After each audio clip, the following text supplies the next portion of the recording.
To remove the tail light on a 2015-2020 GMC Yukon, begin by opening the liftgate. This provides access to the rear compartment where the taillight assembly is located. Next, access the taillight assembly by removing the interior trim panel. This panel is secured by clips and possibly a few screws. Use a trim removal tool to gently pry it loose without damaging the plastic. Once the trim panel is removed, disconnect the wiring harnesses connected to the taillight assembly. These connectors plug into the back of the taillight housing and provide power to the bulbs. Next, unbolt the taillight assembly from the vehicle body. Typically, there are 3 to 4 bolts holding it in place. Use a socket wrench to remove these bolts carefully. Once unbolted, carefully pull the assembly away from the vehicle.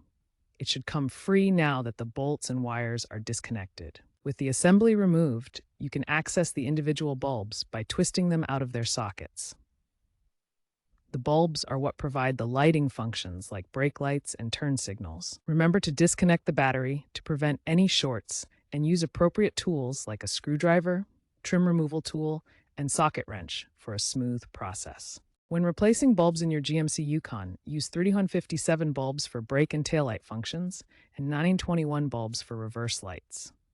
Consider upgrading to LED bulbs for better longevity and efficiency, lasting up to 50,000 hours compared to traditional bulbs. During reassembly, securely reconnect all wiring harnesses and torque the bolts to 8 to 10 foot-pounds to prevent vibrations. For LEDs, be careful with polarity to avoid burnout.